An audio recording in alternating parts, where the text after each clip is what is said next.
Hi and welcome back. I am Jana. This is Jana Logic. Today we are going to talk about how to minimize the drama that you experience at BMT. And before we get started, I want to just remind you to go ahead and subscribe to the channel and click the notification bell so that you know when I post new videos. And of course, if you enjoy the content of this video, give me a thumbs up. So we're going to talk about the 3 tactics I employ to reduce the drama that I'm exposed to or that comes my way in life in general, but certainly at BMT. So there's no avoiding drama. Avoidance is not any kind of problem-solving tactic. It's really just pretending that something isn't existing. And the reality is you won't be able to run away from it, especially at BMT when you live with nearly 50 other people. So rather than try and stick your head in the sand, it's better to deal with things face on so that they either are not a problem or are less of an issue. Again, you're living with 50 people, so there's gonna be drama. And listen, this does not only apply to women. From what I've heard, there's some drama with the guys as well. So I'd like to know if that's true, but like I said, from what I've heard, that is the case.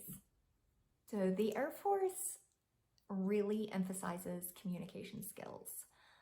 The only challenge with that is so many of the people coming into BMT are super young and have not had any kind of training in their communication skills, nor have they been encouraged to practice effective communication. And so it's really new for people who are 17, 18, 19, 20 years old. It's something I've learned, but it's taken me years to learn and improve and grow in my own communication skills. So that's why I wanted to share this with you. I hope that you can employ this yourself and begin to practice even before you go off to BMT, because it'll make it easier to do when you're there.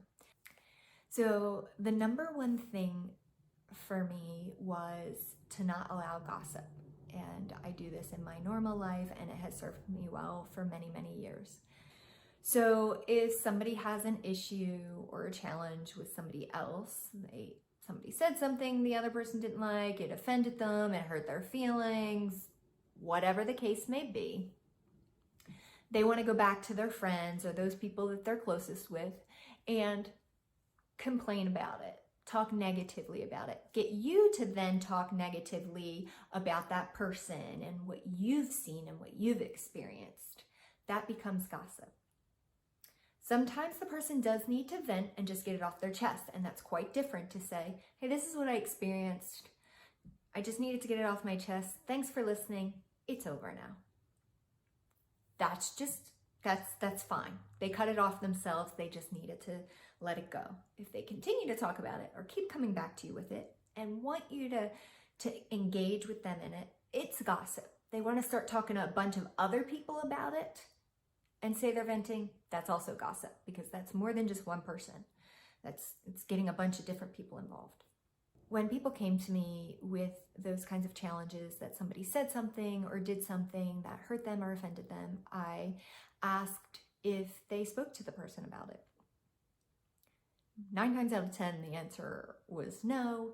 And so I suggested that we go speak to that person, and I would offer to go with them. Hey, you go speak to them and talk to them and talk through it.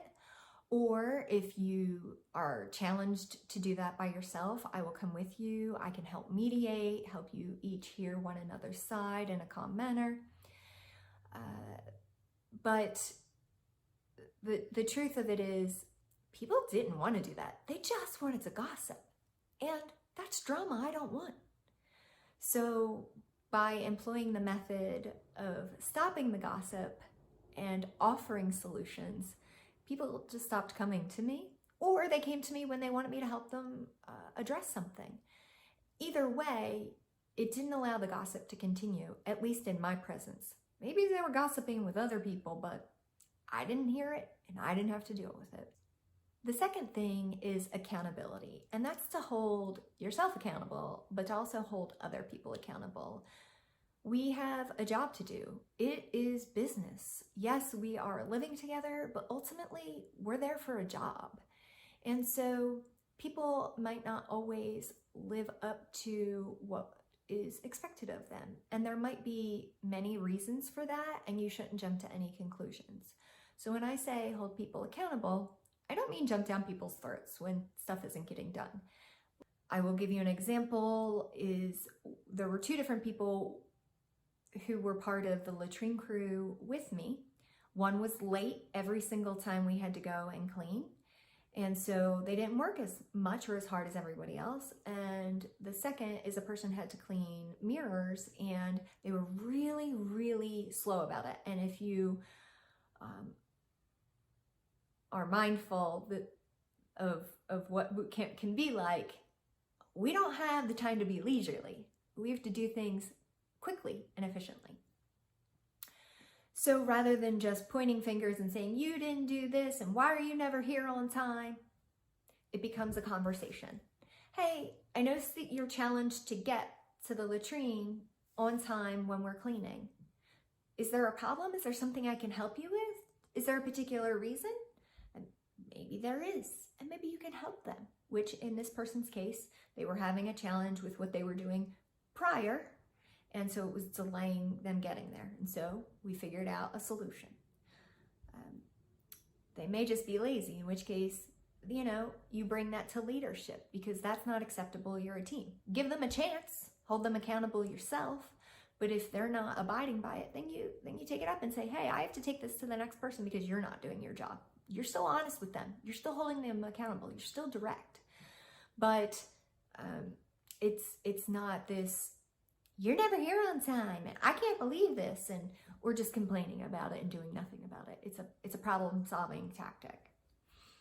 The other person who was slow in doing their duties, turns out when we talked to the person, and that was myself and our latrine crew leader, captain, if you will, the person was having a shoulder problem, and really they just needed to switch duties, and they were able to work at a faster pace because it wasn't something that was hurting their shoulder. The third thing would be the golden rule. Do unto others as you would have them do unto you. And that sounds so simplistic, and the reality is, it is simplistic. Really, that's your yeses should be your yes, and your no should be your no, and what you agreed to or what you said you would do or would not do is really what you uphold, regardless of what anybody else says or does. I'm not saying be a doormat. That's not what I'm saying. But it is honoring who you are and who you say you are. It is being an example and a bigger person. If you don't react to a person's behavior, they're going to stop maybe trying to draw you in to their situations and their own drama because they're not getting the response out of you that they want. Sometimes people just like drama. That's true. But if you don't respond in the same manner, you're not engaging in their drama. You're going to still be kind and courteous. People were respectful and kind to me, yes, often because of my age, but I treated people with respect and kindness even when I was holding them accountable or addressing a situation that wasn't going well. It didn't matter what it was, but I spoke in a calm tone. I didn't use bad words.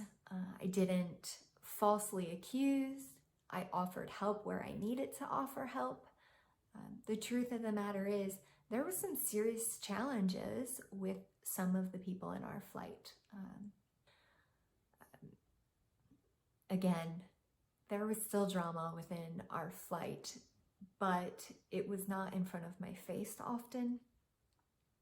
People began to see my example and know that I wouldn't deal with drama and gossip and things of that nature. So they either didn't bring it to me, kept it to themselves, started to employ those same tactics that they saw me utilizing, or they just let things go and understand that some things just really aren't important.